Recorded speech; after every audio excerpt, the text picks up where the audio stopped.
عمران خان چاہے گا کہ فوجی نہتے شہریوں سے فوج کے اوپر اٹیک کروائے گا عمران خان؟ یا تو چلیں یہ کہنا بغاوت کا مطلب ہوتا ہے کہ بندوقوں سے اٹیک ہوتا ہے. سول وار میں دونوں طرف بندوقیں ہوتی ہیں.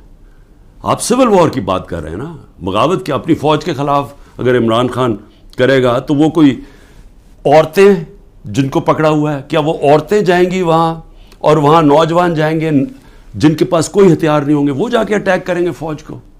کوئی یہ عقل ہے؟ یہ کیا یہ لوگ مان لیں گے یہ؟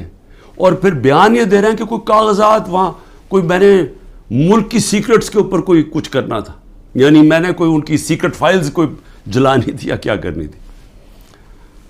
عمران خان کا جینا مرنا پاکستان میں، اس کی کوئی باہر نہ پراپرٹیز ہے، نہ پیسہ ہے، نہ بینک اکاؤنٹس ہیں.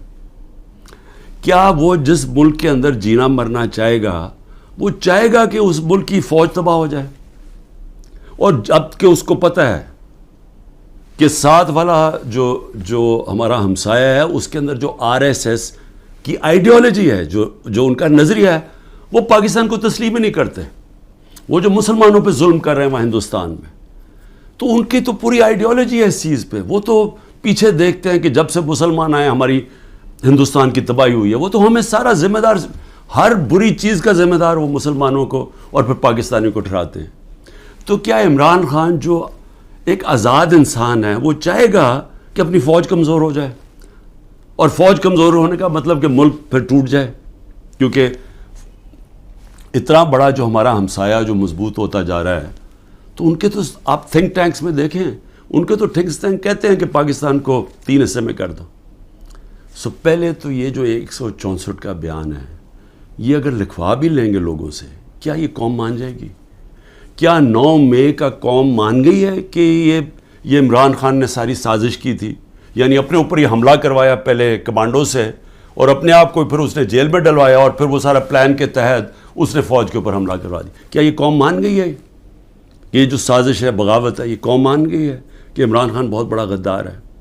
اور اگر آپ نے چیک کرنا ہے تو اوپینین پولز دیکھ لیں، سرویز اٹھا کے دیکھ لیں، کوئی سروے اٹھا کے دیکھ لیں، دکانوں میں نکل جائیں، بازاروں میں پوچھیں کہ کیا یہ واقعی عمران خان نے بغاوت کی تھی؟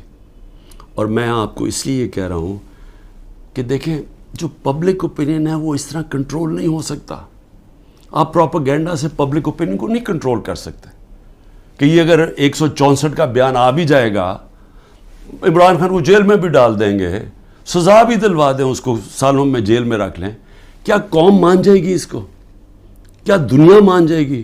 کیا جو بیرون ملک پاکستانی ہمارا سب سے بڑا اثاثہ بیٹھا ہوا ہے، 1 کروڑ پاکستانی باہر بیٹھا ہوا ہے جن کی دولت سارے 25 کروڑ پاکستانیوں سے زیادہ ہے، اور وہی پھر سے میں کہتا ہوں، جب انشاءاللہ اس ملک کو ہم اٹھائیں گے ایک دن، تو وہ ان کی انویسٹمنٹ آئے گی جو بچائے گی شروع میں پاکستان کو، اور پھر دنیا سے انویسٹمنٹ آئے گی. تو میں ایک تو یہ کہنا چاہتا تھا کہ یہ اور کئی لوگوں کے اوپر تشدد کیا گیا ہے، بری طرح تشدد کیا گیا، اور صرف یہ بیان دلوانے کے لیے. اس کے علاوہ جو ہمارے سینئر لوگوں کو رکھا ہوا ہے جیلوں کے اندر ابھی تک، ان سے صرف وہ کہ بس بیٹھ کے کہہ دے کہ میں تحریک انصاف چھوڑ رہا ہوں.